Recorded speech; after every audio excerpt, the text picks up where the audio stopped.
On termine avec le dernier épisode de notre série Un lieu des histoires à Gamsheim. Ce soir, place aux enfants et à leurs parents. Direction le centre d'accompagnement bienveillant à la parentalité. Cécile Pour, Arnaud Rapp.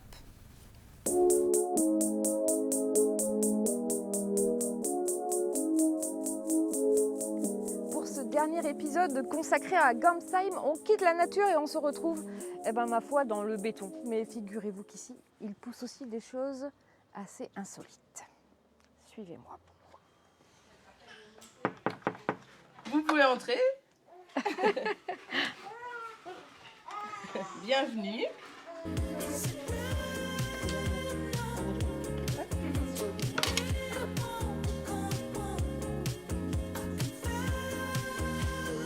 Le principe de la maison de parentalité, c'est qu'on accueille, donc on le voit bien et on l'entend, les enfants, C'est ça. mais aussi les parents. Voilà.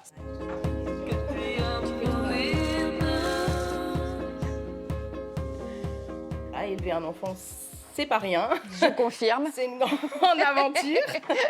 Et on n'est jamais assez préparé. Donc voilà, on voulait vraiment permettre aux parents aussi même à la famille, je dirais, dans sa globalité, d'être accueillis, d'avoir un espace de parole ouvert. Voilà, c'est très important pour nous, la relation avec les parents. Donc là, on arrive, on va dire, plus sur la partie Cabinet. Cabinet. Alors, le Voilà. cabinet pluridisciplinaire avec nos orthophonistes. D'accord. Coucou Adèle.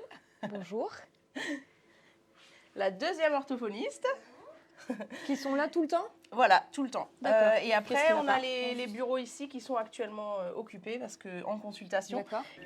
C'est le bureau de Diane, notre ostéopathe, qui est aussi la cofondatrice du projet et amie. Bonjour, madame. Donc c'est de l'ostéopathie sur les bébés et les mamans, tu fais les deux? Voilà, exactement. Donc qu'est-ce qui vous a donné l'idée, toutes les deux, de monter cette maison?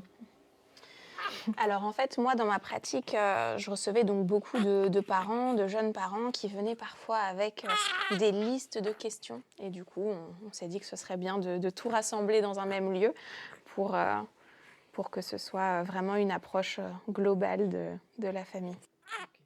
Les parents, on les accompagne, on ne les pousse pas dans une direction, on ne les aide pas à faire des choix. Vraiment, on essaye de leur donner un maximum d'informations pour qu'ensuite, eux puissent faire des choix éclairés par rapport à leur parentalité. Et en plus de ça, donc de ces cabinets médicaux, vous faites aussi des ateliers. Voilà, tout à fait. On peut aller d'ailleurs en voir un tout de suite qui se passe dans la grande salle. Est-ce que vous arrivez à vous écouter et à le garder, ou est-ce que pour faire plaisir, vous acceptez de donner votre petit? Alors moi je dirais que finalement ça me fait plaisir des fois de le donner par exemple Oui. à ma maman, ma belle-maman, etc. L'idée, c'est de libérer la parole des mamans qui vivent la même chose au même moment et de partager quelques astuces, de partager aussi quelques confidences sur cette période du postpartum qui n'est pas toujours évidente. Ça fait du bien, ouais, beaucoup, de parler à des femmes qui vivent la même chose et d'avoir une personne qui nous guide un petit peu et où on se sent peut-être moins seul qu'avec le conjoint à la maison qui forcément lui ne vit pas la même chose, quoi. Donc ça fait beaucoup de bien. 3 bébés chouettes. Sarah, Rémi et Lou. Athénaïs, désolée, je t'interromps. En Vas-y. parlant d'histoire, un lieu des histoires, c'est terminé. Pour cette semaine, passez à Gamsheim. La semaine prochaine, un autre lieu, des autres histoires, de chouettes ou pas. C'est ça.